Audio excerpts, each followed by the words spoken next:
আমরা অত্যন্ত আনন্দিত যে আমাদের মাঝে আরো উপস্থিত আছেন জেলা প্রেস ক্লাবের সাধারণ সম্পাদক আব্দুল রশিদ রেনু, আমাদের সিলেট প্রেস ক্লাবের দুঃখিত সিলেট প্রেস ক্লাবের সাধারণ সম্পাদক আব্দুল রশিদ রেনু ভাই, আমাদের ইনোভেটরের প্রণতা কমিশন, আমাদের প্রথম আলো বন্ধুসভার বন্ধুরা এবং electronic media journalist association Indian নেতৃবৃন্দ, ফটো জার্নালিস্ট অ্যাসোসিয়েশনের নেতৃবৃন্দ সহ জেলা প্রেস ক্লাবের নেতৃবৃন্দ, বিভিন্ন সাংস্কৃতিক সংগঠনের প্রতিনিধিবৃন্দ, আমি সরকারের নাম বলছি না, এবং অনলাইন মিডিয়ার অনেক বন্ধুরা রয়েছে। আমরা এবার আজকের এই বর্ণমালার মিছিলে সম্মানিত প্রধান অতিথি সিলেটের সংস্কৃতি কর্মীরা যার উপর আস্থা রেখেছেন সুযোগ্য জেলা প্রশাসক জনাব মুজিবুর রহমান মহোদয়কে প্রধান অতিথির ভাষণ প্রদান করার জন্য সবিনয় অনুরোধ করছি। 1971 সালের বীর মুক্তিযোদ্ধা যারা তাদের জীবন দিয়ে দেশটিকে স্বাধীন করেছেন তাদের সকলের প্রতি গভীর শ্রদ্ধা জ্ঞাপন করছি।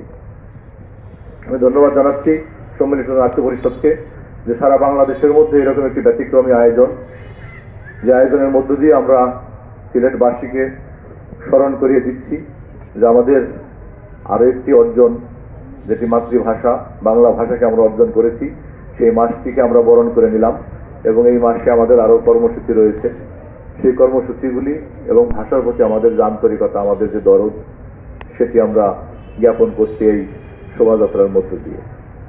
আপনারা জানেন যে 1952 সালের যে আন্দোলনটি, যে ভাষার জন্য আন্দোলন, 1947 সালে দেশটি বিভাজনের পর থেকে আসলে পাকিস্তান যারা স্বৈর শাসক ছিল তারা এই দেশটিকে তাদের করে নিতে পারেনি। আমাদেরকে প্রথম থেকেই জুলুম নির্যাতন করেছে এবং আমাদের মাতৃভাষায় কথা বলার যে অধিকার সেটিও কেড়ে নেওয়ার ষড়যন্ত্র করেছিল।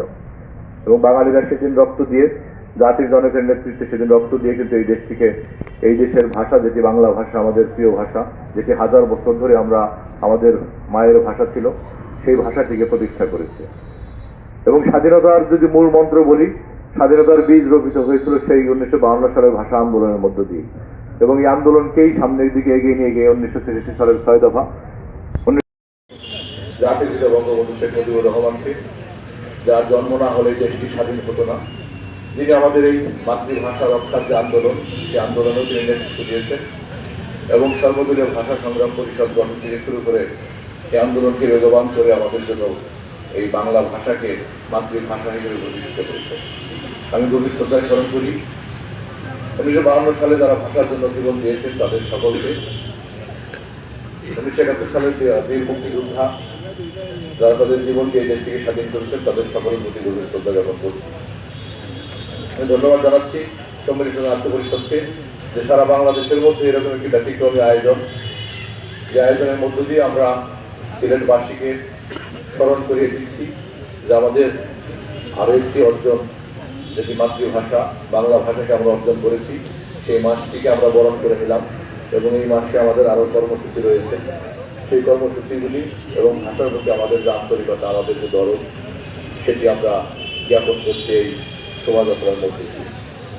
আপনারা জানেন যে 1952 সালের যে আন্দোলনটি, যে ভাষার জন্য আন্দোলন, 1947 সালে দেশটি বিভাজনের পর থেকে আসলে পাকিস্তান যারা স্বৈর শাসক ছিল তারা এই দেশটিকে তাদের করে নিতে পারেনি।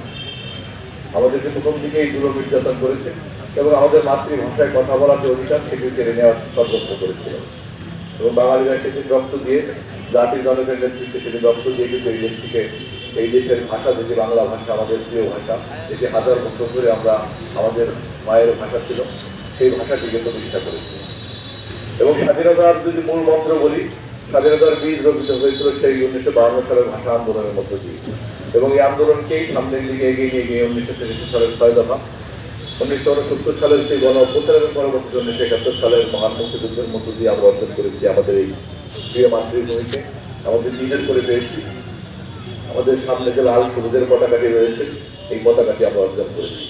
সারা বিশ্বের বুকে আমরা উন্নত দেশ হিসেবে প্রতিষ্ঠা করার জন্য জাতির জনক যে স্বপ্ন দেখেছিলেন, সেই স্বপ্ন বাস্তবায়নের মধ্যে আমরা আজ হেঁটে চলছি। জাতির জনকের সুযোগ্য কন্যা মাননীয় প্রধানমন্ত্রীর নেতৃত্বে আমরা উন্নত বাংলাদেশ বিনির্মাণের কার্যক্রম করে যাচ্ছি। আমরা ইতিমধ্যে মেট্রো রেল যেটি যাত্রা শুরু করেছে এবং একই সাথে আগামীকাল আপনারা জানেন যে আমরা গ্রহণ করেছেন এবং এই দেশটিকে উন্নত দেশের যেই সকল ক্রাইটেরিয়া, যে সকল সূচক থাকে, সমস্ত সূচকে কিন্তু আমরা এগিয়ে যাচ্ছি। আমরা আজকের এই ভাষা দিবসের প্রাককালে আমরা এই মাসের শুরুতে আমরা সকল শহীদদের প্রতি শ্রদ্ধা জ্ঞাপন করছি এবং সকলে মিলে আমরা সেই শপথ গ্রহণ করি যে আমরা যে উন্নত সোনার বাংলাদেশের জন্য আমরা এই দেশের মানুষ 30 লক্ষ মানুষ জীবন দিয়েছেন, তাদের সেই জীবনের সেই রক্তের মর্যাদা আমরা রক্ষা করব। আমরা সেই উন্নত বাংলাদেশ বিনির্মাণ করে সারা বিশ্বের বুকে আমরা আবারও দেখে দিতে চাই যে বাঙালিকে কেউ দাবায় রাখতে পারে না, আমাদেরকে কেউ দাবায় রাখতে পারবে না। গান্ধী জনাবের কন্যার নেতৃত্বে কিন্তু আমরা সেই ভাষা যে মাতৃভাষা ভাষা দিবস যেটি, সেটিকে আমরা আন্তর্জাতিক মাতৃভাষা দিবস হিসেবেও আমরা প্রতিষ্ঠা পেয়েছি। এখন আন্তর্জাতিক পরিমণ্ডলে আমাদের এই দিবসটি প্রতিপালিত হচ্ছে। তো আমরা সকল উপস্থিতি এবং ছাত্রছাত্রীদের মাঝে এই চেতনাটি ছড়িয়ে দিতে চাই এবং সকলের মঙ্গল কামনা করছি এবং যারা আয়োজন করছেন তাদেরকে আবারও ধন্যবাদ এবং কৃতজ্ঞতা জ্ঞাপন করে আমার কথা বলা শেষ করছি। সবাই ভালো থাকবেন। জয় বাংলা, বাংলাদেশ চিরজীবী হোক।